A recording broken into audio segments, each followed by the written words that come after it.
Story time. Way, way long ago in the back. No, let's see. 1989? 1987? This episode is called That's Who You Know. That's Who You Were. That's who you were back then. That's what they thought of you. Okay, here's the story. Way back when, Andrew Dice Clay was popular. He'd just come out on HBO doing the Dice Tank Cometh kind of thing. HBO, Showtime, Stars, whatever it was. I don't remember that well. But I knew the routine, at least most of it. Used the limericks, as it were. Some of the routine. And I used to do it at work. Because some of the girls thought it was funny. But things were different back then, so no sexual assault. But, shit, they did it too. But it was part of the fun. It was the late 80s. It was the 80s. Fuck yeah, we had a great time. We were kids.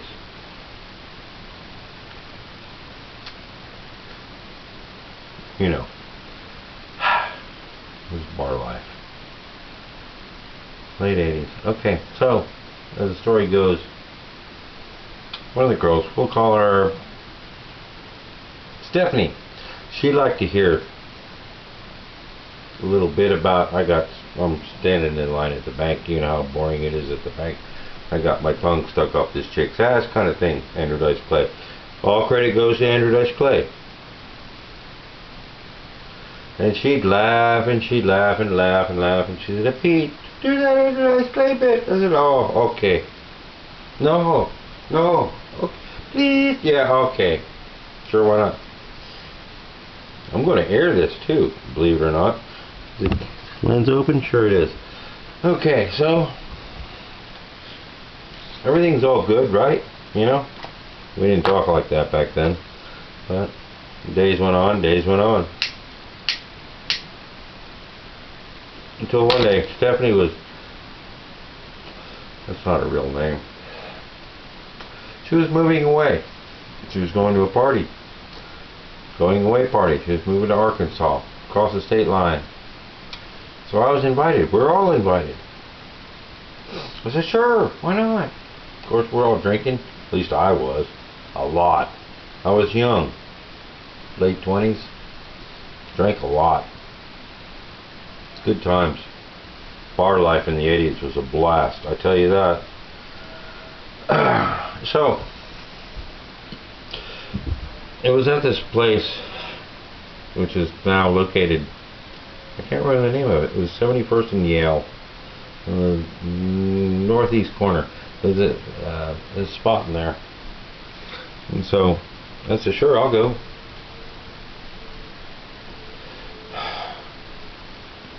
Why not? So I walk up to the QT, or the Get and Go, Come and Go, whatever it was at the time. It's outside the other side of Fontana Shopping Center. I lived over in that development at the time. And I called a cab. We didn't have cell phones back then. I don't even think I had a Cricket phone yet. But we had pay phones, so I called one. So I called a cab, and I'm waiting outside, waiting on this cab. And some stranger comes by. Well, obviously they knew. Well, maybe. Don't really know. They might have knew me. I don't know. It was some young lady. I said, sure. She offered me a ride. I said, why not? Let's go. I didn't know who it was. She obviously, she knew me. I probably knew her from the bar. One of the bars. Who knows? Things were different back then. That's the point to make. Things were different back then. I said, sure, let's go. Got in her truck. It was a Jeep. I remember it was a Jeep. And we went up to the bar. She dropped me off. And so, we're drinking in the bar. Stephanie's doing her shots. I believe they were rattlesnakes. Stephanie was drinking a bunch of rattlesnakes. And she says, Pete, do the underdiced clay bit, you know, do... No, Stephanie, no, Not in public. I'm not doing that in public. No way, no how. Not gonna, please, come on, Stephanie, do it for me. You know, Pete, do it for me, says Stephanie, you know. No, we're in public, see all these people? We're all just chatterboxing away, and you know. I said, oh, well, there's a lot of noise here. You know, and I'm thinking, well, if I just talk, say it to her, everything will be fine. Nobody will hear me, or anything like that. None of that rude Andrew Dice Clay. We all, like I said, he was big at the time. He was just he just hit Showtime and Stars and whatnot. So I thought, okay, I'll do it. She talked me into it. Well, I was drunk, of course, and so was she.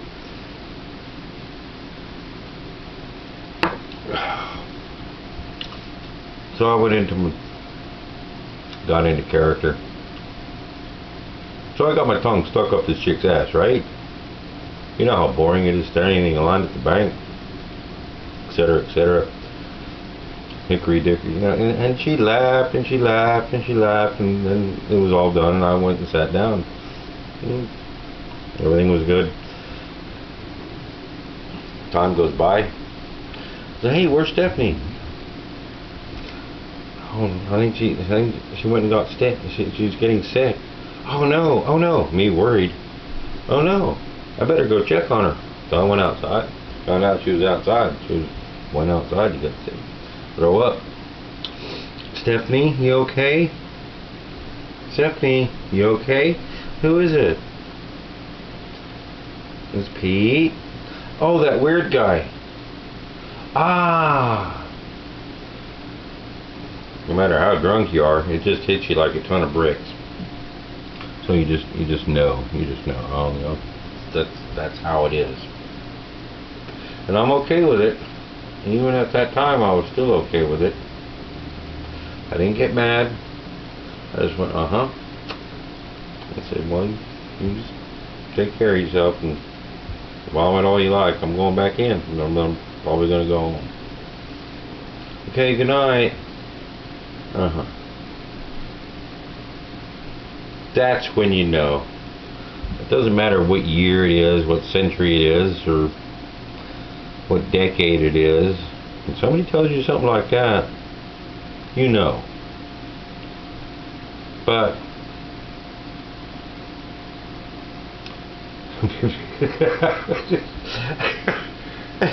I look back on it and I go,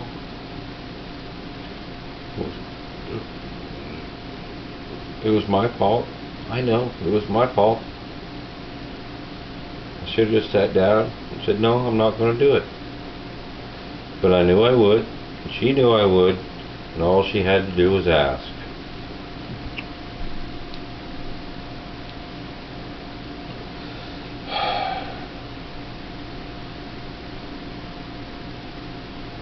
Jack and Jill went up the hill, each with a bucket of quarter. Jill came down with $2.50. Oh! But, that was so many years ago.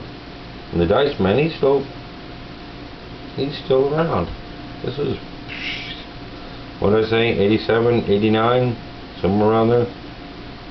Okay, end of story. That's when you know, when you find out who you really are to people.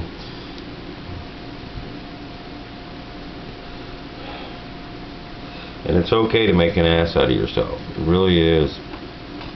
Because years later, it won't matter. You had a good time doing it. You didn't end up in jail. You didn't kill anybody.